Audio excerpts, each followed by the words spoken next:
जदि बोहू झियो काहींकी नुहे एकथार उत्तर देव।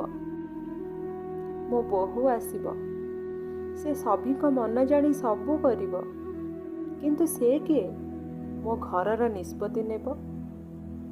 मो बोहू आसीब, मो घरर खराब परिस्थिति रे से ता गहना बिकिब, किंतु से किए मु काहाकू कौन देली केते रखिली तार हिसाब मागिब। मो बोहू आसीब, मु जहा सहिची सेटा मो झियो न सहु एकथा गोटे माँ कहिब, किंतु सासू कहे मु जहा सहिची मो बोहू भी सहिब, ताहले सिना से घर चलाइबा शिखिब।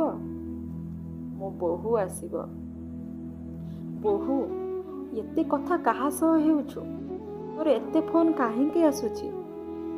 घर कथा जेमिति बाहर को न जीव, किंतु सेई माँ ता झियो घरे होम मिनिस्टर होइथिव, ता झियो घरे फुटण फुटिले भी ताकू बासुथिव।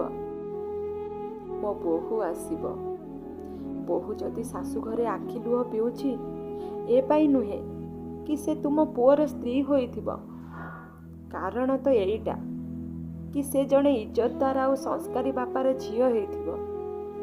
मो बोहू आसीब, मो ज्वाई सोना मुंडा, से मो झियर सबू कथा शुणे, ताकू बुलेई निए, दामी गिफ्ट भी दिए, किंतु मो बोहू तार एसबू कौन हेब।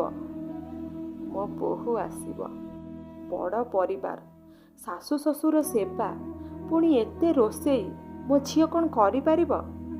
डाक्तर कहिछि फल खाइबाकू, आउ 9 मास बेड रेस्ट, नहले छुआ उपरे प्रभाव पड़िब, किंतु मो बोहू ए समय रे भी सबू करि पारिब। मो झियो मो घरे जेते दिन इच्छा रही पारिब, किंतु मो बोहू ता घर को जीवा आगरू केउ दिन आसीब तार भी एग्रीमेंट करिकी जीव। झियो पाई लक्षे टंका दरमा पाउथिबा पुओ खोजा हेब, किंतु मो बोहू बिना पैसा रे भी चली पारिब। मो बोहू आसीब, पर झियो ठारू जहा आशा करूछ निज झियो को से सब केबे शिक्षा देब। मो बोहू आसीब, लेखु लेखु लेखिदेली समाज रे घटुथिबा एपरी अनेक घटना आपण माने भी करुथिबे अनुभव। मो बोहू आसीब, बोहू पाई जदि एते नियम झियो पाई से सब केबे हेब।